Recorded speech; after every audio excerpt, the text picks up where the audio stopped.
Place au journal de l'économie, c'est avec Myriam Mascarello. Bonsoir Myriam. Bonsoir Aude. La situation reste bloquée à Chypre, toujours pas d'accord sur un plan d'aide européen. Les banques vont rester fermées jusqu'à mardi prochain.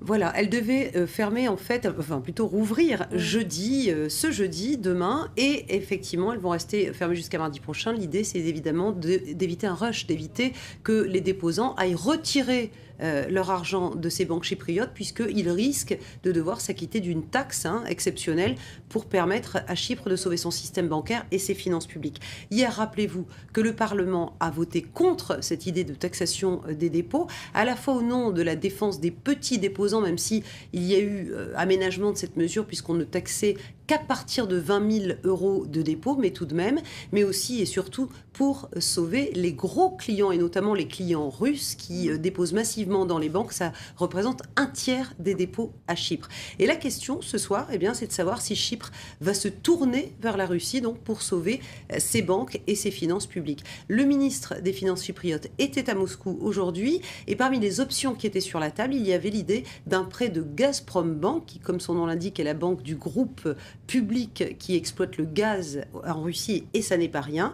Et donc Gazprom Bank prêterait de l'argent à Chypre contre des licences d'exploitation des réserves de gaz chypriotes qui sont très importantes. L'Union européenne ne voit évidemment pas la chose d'un bon œil, d'abord parce que Chypre, c'est une position stratégique en Méditerranée, proche évidemment du Moyen-Orient, et qu'en plus, ces ressources gazières chypriotes, elles pourraient tout aussi bien être exploitées par des Européens au profit des Européens.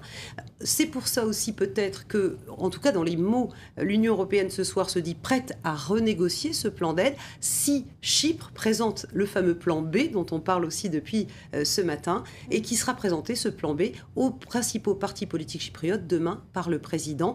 Donc une ouverture de la part des Européens, il met une petite ouverture.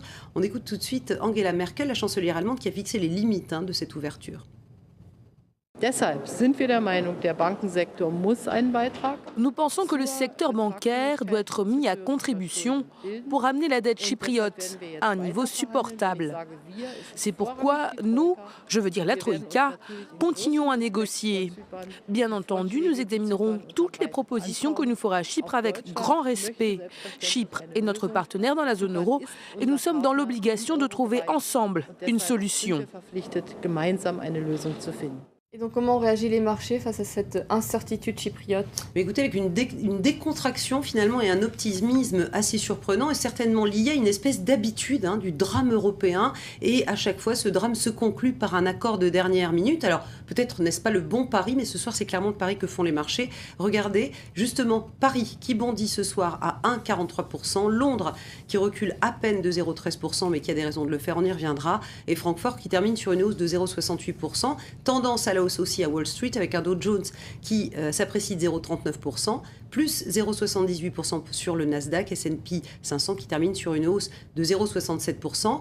Il y a, pour expliquer cette tendance à la hausse un peu partout d'ailleurs dans le monde, les indices américains, l'annonce par exemple, de la Banque centrale américaine qui a annoncé donc aujourd'hui qu'elle maintenait sa politique de liquidité, de quantitative easing, 85 milliards de dollars injectés chaque mois dans le système économique américain pour soutenir la croissance. La priorité de la Fed, c'est ça, c'est la lutte contre le chômage. Tout ça, évidemment, va mettre du sang dans les rouages économiques partout dans le monde. Et pour ce qui est de Chypre, Ben Bernanke, le président de la Fed, n'a pas l'air extrêmement inquiet, en tout cas pas ce soir. Écoutez-le.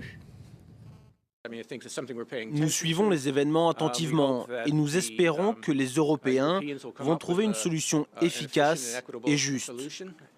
Nous restons très prudents, mais à l'heure actuelle, nous ne voyons pas de risque majeur pour le système financier américain. Il y a un autre pays qui compte sur l'arme monétaire pour soutenir la croissance, c'est la Grande-Bretagne. Absolument, qui a révisé aujourd'hui en fait le statut de sa banque centrale pour pouvoir faire lui aussi du quantitative easing, donc injecter massivement ses liquidités dans le système, parce que c'est vrai que la Grande-Bretagne vient de réviser d'ailleurs sa croissance à la baisse. Ce sera plus que 0,6% d'après les prévisions pour cette année 2013, c'est-à-dire 2 fois moins qu'attendu au départ. Le déficit budgétaire reste à 7%, la dette ne baissera pas avant 2017, voire 2018, et aujourd'hui le gouvernement en fait a annoncé un nouveau budget d'austérité, de nouvelles coupes dans les dépenses publiques, plus de 3,5 milliards d'euros. Donc on continue l'austérité en Grande-Bretagne. Vanessa Tsanga nous en dit plus. Dans cette mallette rouge, le nouveau budget britannique. Et sans surprise, le pays continuera à se serrer la ceinture. Au programme, aucune dépense, mais des mesures pour relancer la croissance, avec notamment une réduction de l'impôt sur les sociétés qui passera à 20% en 2015, la suppression de l'impôt sur le revenu en dessous des 11 700 € par an et de nouvelles coupes budgétaires pour chaque ministère, excepté l'éducation et la santé. Des choix que le ministre des Finances britannique a justifiés devant le Parlement. Ce budget est fait pour les gens qui aspirent à travailler dur et à aller de l'avant. C'est un budget pour ceux qui se rendent compte qu'il n'y a pas de réponse facile face à ce problème qui s'est aggravé avec les années. Et ensemble, avec le peuple britannique, nous remettons doucement mais sûrement de l'ordre dans notre économie.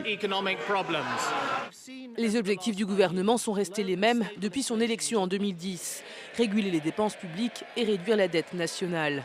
En 2010, le déficit budgétaire se chiffrait à 11% du PIB. Le gouvernement prévoyait de le diviser par 10 d'ici la fin de son mandat. Mais aujourd'hui, il s'élève à plus de 7% et les prévisions pour 2015 sont autour des 5%.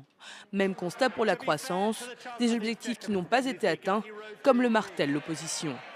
La croissance l'an dernier en baisse, cette année en baisse, l'année prochaine en baisse, pour 2015 en baisse. C'est tout ce qu'il offre. Encore plus de baisse. Fin février, l'agence Moody's a privé le pays de son triple A. La plupart de ces nouvelles mesures ne seront pas appliquées avant la fin de l'année prochaine, juste avant les élections de 2015. C'est tout pour ce journal de l'écho. Je vous remercie beaucoup, Myriam.